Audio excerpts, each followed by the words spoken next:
Oi, turma. Do livro Cartas de uma Morta, Chico Xavier com Maria João de Deus, no 12º capítulo, Na Pátria Comum de Todas as Almas. Faz-se mister que despais da vossa mente a roupagem dos enganos materiais, permitindo que a espiritualidade interior vibre livremente em toda a intensidade da sua divina potência. Tendes o intelecto atolhado de lembranças nocivas, as quais precisais alijar para o reencontro da felicidade. Não vos demoreis em fazê-lo.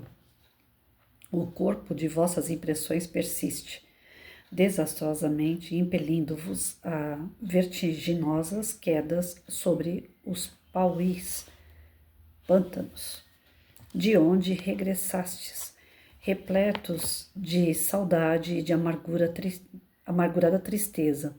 Considerai o verdadeiro panorama da vida universal, sistema de mundos venturosos, enche o universo de harmonias excelsas entre as distâncias infindas do éter, descobrem-se terras de encantamentos e divinas grandezas. Sobre as vossas cabeças elevam-se os cânticos das Via-Lácteas siderais e sob os vossos pés ouvem-se os hinos dos sóis resplandecentes. Ponderai sobre essa imensalidade sem princípio e sem fim, e reconhecei que o espaço é a pátria comum de todas as almas. Terminadas as lutas majestosas que os seres levam a efeito pelo seu aprimoramento anímico, aqui se reúnem para a elaboração de novos projetos grandiosos em novos surtos de perfeição e de progresso. Nas existências planetárias como a que acabais de deixar, as almas lutam e sofrem os grandes padecimentos remissores, às vezes conhecem de perto a taça das amarguras, mergulhando no oceano das lágrimas que salvam e regeneram. Aí, nessas arenas augustas do aprendizado e da redenção, caracterizam-se feridas cancerosas, curam-se úlceras malignas, aprimoram-se sentimentos desviados da sua pureza, crescem os empreendimentos felizes e conhece-se o grande ensinamento da felicidade oriunda da solidariedade salvadora. Eu creio que com esse texto ela tenta passar para a gente o seguinte, né? A gente desencarna depois que a gente passa por todas aquelas tribulações, né? Primeiro, aquela falta de compreensão pelo desencarne, né? Dá aquele tipo de sono, você fica meio que entre a realidade, achando que está sonhando. Depois vem aquele despertar, você quer os seus parentes, você quer estar próximo de quem você conhece, você se preocupa porque alguém deve estar sofrendo pela tua ausência, então dá aquele desequilíbrio no espírito, depois ela vem aquele reconhecimento de que ela realmente já desencarnou e ela começa a perceber o plano espiritual em sua volta, tranquilizando de certa forma o seu coração, mas por outro lado, vem a preocupação ainda maior com aqueles que ficam para trás, fica aquela necessidade de você manter um certo elo, né, com os que estão desencarnados, mas você também tem aqueles que estão te aguardando no plano espiritual e você sente a presença desse amparo.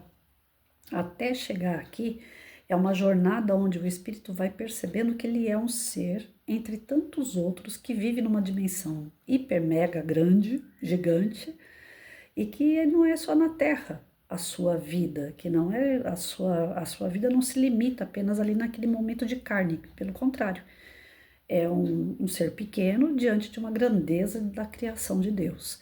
E aqui coloca, né, que entre os seus pés e a dimensão do espaço, qual é o seu tamanho nisso tudo, né?